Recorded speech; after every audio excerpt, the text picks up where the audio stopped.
Every time I return home, I spray alcohol at the front door. Before the last ray of sunlight disappears, I seal the doors and windows with 6 cm thick steel plates, but I still dare not let my guard down. Every night, I sleep in the bathtub with my gun and Sam. This is the only place where we can feel a little safe. The world has been completely destroyed by the virus. Humans and animals have mutated. They have all become monsters that fear sunlight and have devoured the remaining humans. But I am still alive, one of the few with immunity. I always believe I am not alone. Therefore, every day I walk through the city streets with Sam, hoping to find other survivors. But all I find are empty streets. No signs of life, only me and those nighttime monsters. Sometimes I talk to mannequins, not because I'm crazy, but because the silence is suffocating. My name is Robert Neff. I'm a biologist. I've been using my blood to develop a virus vaccine. But today's experiment made a huge breakthrough. An infected mouse returned to normal. This discovery thrilled me, so I decided to proceed with the next phase of the experiment as soon as possible. I used my own blood as bait, quickly succeeded in capturing a female monster. The monsters that followed seemed to have a complex relationship with her. They seemed to be protecting her. Fortunately, the sunlight prevented them from getting close. I brought the monster to the lab and began human trials, but the vaccine had no effect. She began struggling and screaming like the other monsters. I had no choice but to inject her with a sedative and lock her in an isolation room, but I didn't realize this would bring me great disaster. The next day, I searched for survivors as usual,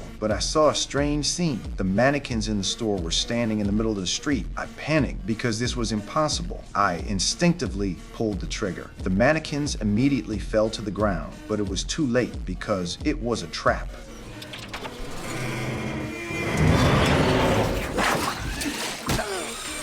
I hit my head and quickly lost consciousness. When I woke up, the sun was about to set. Once darkness fell over the city, the monsters would emerge. So I struggled to cut the rope, but when I landed, I accidentally stabbed my thigh with the knife. I screamed, and my voice echoed throughout the city. Then I saw the monster release the infected dogs. The sunlight was my only protection, but it was fading quickly. I forced myself to retreat despite the pain, trying to reach for the handgun on the seat. As the last ray of sunlight disappeared, the infected dogs immediately charged toward me. Sam immediately stepped forward. I quickly grabbed the gun and fired all the bullets. Though all the infected dogs were eliminated, Sam was bitten. At this point, it could mutate at any moment. I took Sam home and injected it with the vaccine, but it was already too late.